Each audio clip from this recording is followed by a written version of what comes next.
Bonjour et bienvenue dans cette vidéo où nous allons voir comment poser une bande de propreté ou bande de finition d'encolure sur un t-shirt ou un sweat à col fermé. Donc la bande de finition d'encolure permet d'avoir une encolure sans couture apparente, sans surjet. L'idée est en fait de cacher cette couture là qui n'est pas forcément très jolie même si elle n'est pas visible quand on porte le vêtement. On ne pose la bande de propreté que sur le dos car la pose de ce biais va réduire un petit peu l'élasticité du col et l'idée c'est de pouvoir toujours passer la tête.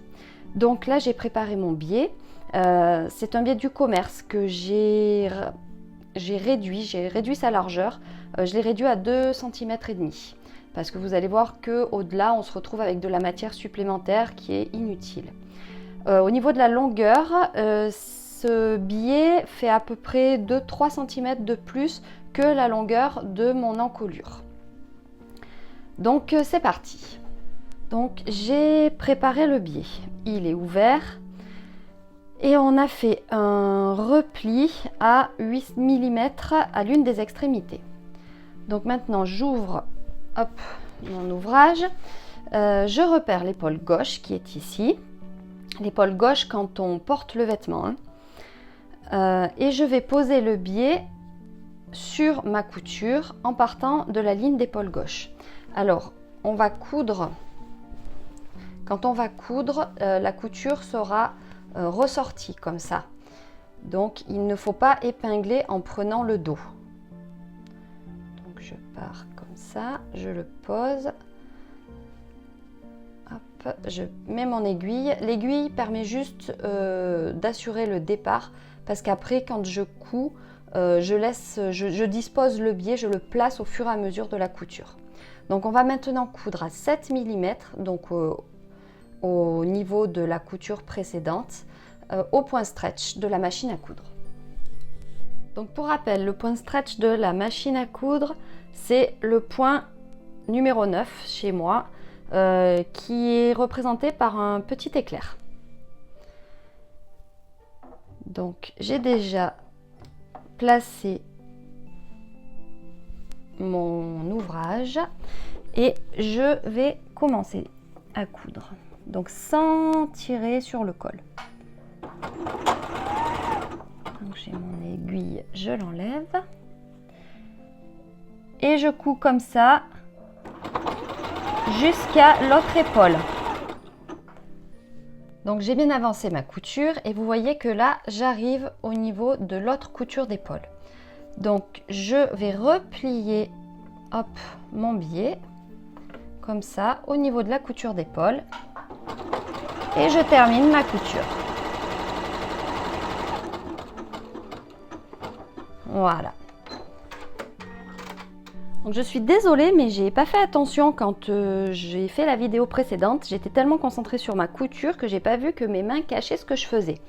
Donc ce que je vous expliquais, c'est quand vous arrivez à ce niveau-là de votre couture, à peu près 5 cm de la fin, vous arrêtez, vous faites un repli du biais, vous le repliez de telle sorte que le pli arrive au niveau de la couture d'épaule et vous poursuivez votre couture jusqu'à la fin.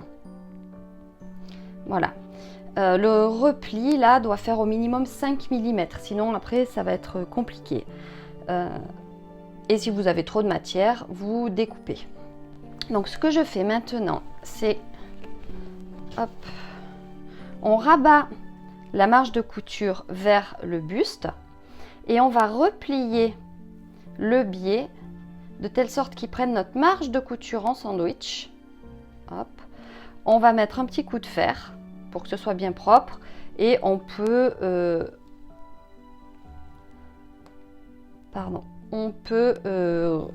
positionner tout ça avec des épingles. Donc je vais faire ça proprement maintenant. Donc voilà, j'ai replié, repassé mon biais, j'ai fixé tout ça avec des épingles et maintenant vous avez deux solutions. Soit vous le maintenez à l'aide d'une couture invisible à la main, soit vous réalisez une couture à la machine à coudre et au point stretch. Donc si vous décidez de faire à la machine à coudre, il va bien falloir piquer au ras du biais. vraiment au bord.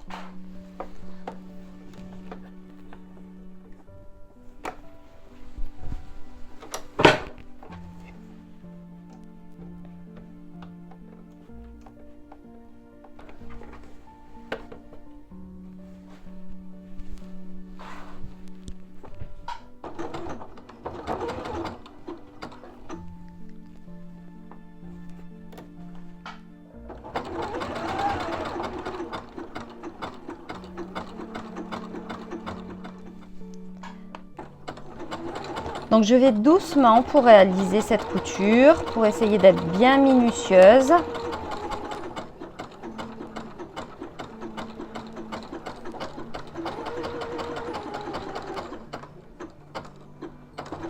Bien jusqu'au bout. J'essaye de ne pas dépasser la ligne d'épaule pour pas que ça fasse quelque chose de moche sur le devant. Et voilà, c'est fini. Donc voilà, sur l'intérieur du vêtement et ce que ça donne sur l'extérieur du vêtement. Donc vous savez maintenant comment poser une bande de propreté, une bande de finition d'encolure. J'espère que les explications auront été suffisamment claires et vous seront utiles. C'est à vous de jouer maintenant et je vous dis à bientôt sur Letty et Léa.